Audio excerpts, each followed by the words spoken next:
RTC ఉద్యోగుల భద్రతే కూటమి ప్రభుత్వ ప్రధాన లక్ష్యమని ఆర్టీసీ సంస్థ చైర్మన్ కొనకలల్లా నారాయణ తెలిపారు. ఇక పల్నాడు జిల్లా కేంద్రమైన నరసరావుపేట ఆర్టీసీ డిపో నందు నూతనంగా నిర్మించిన డిస్పెన్షనరీ భవనాన్ని ఆయన ప్రారంభించారు. ఈ సందర్భంగా మాట్లాడుతూ ఆర్టీసీ సంస్థ చైర్మన్ సత్యనారాయణ మాట్లాడుతూ 84 లక్షల వ్యయంతో ఆర్టీసీ కార్మికుల ఆరోగ్యాన్ని సంరక్షించేందుకు భవనాన్ని ఏర్పాటు చేయడం సంతోషదాయకమన్నారు.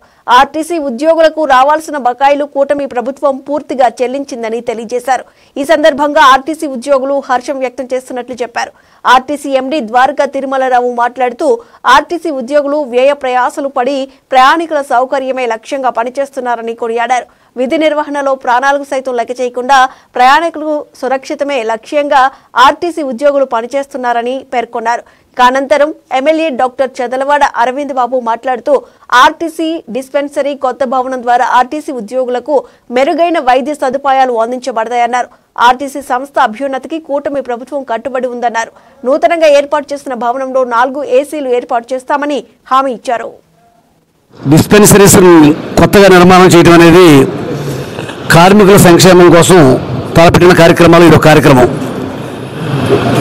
మొన్నే మచిలీపట్నంలో ఒక 4 రోజుల క్రితం మా డిస్పెన్సరీని ప్రారంభించుకోవడం జరిగింది. ముందు నుంచి కూడా ఆర్టీసీ కార్మికులతో నాకు అవినాభావ సంబంధాలు ఉన్నాయి. నేను కూడా చాలా కాలం ట్రేడ్ యూనియన్ లీడర్గా ఉన్నాను. అన్ని యూనియన్లతోటి బాగుంటాం. మరి ఆర్టీసీ కార్మికులను చూస్తే నాకు చాలా గర్వంగా ఉంటుంది. అదేవిధంగా టీడీపీ ప్రభుత్వం వచ్చిన తర్వాత ఇక్కడ ఆర్టీసీ బస్ స్టాండ్ కట్టుకోవడం జరిగింది. మనం మళ్ళీ కూడా ప్రభుత్వ పరంగా 30 కోట్లు మనకి మంజూరు చేయడం జరుగుతుంది. రాబోయే కాలంలో కొత్త ఆర్టీసీ బస్ స్టాండ్ కట్టుకోవడానికి మన ప్రపోజల్ కూడా పెట్టడం జరిగింది.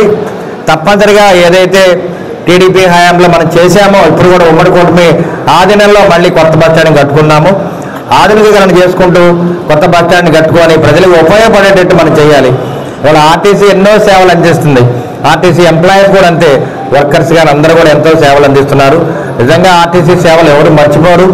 ఆర్టీసీ కానీ రైల్వే కానీ మీ అందరి సేవలు ప్రజలు కొనియాడుతూ ఉన్నారు. కాబట్టి ఆర్టీసీ ఎంప్లాయీస్ అందరూ కూడా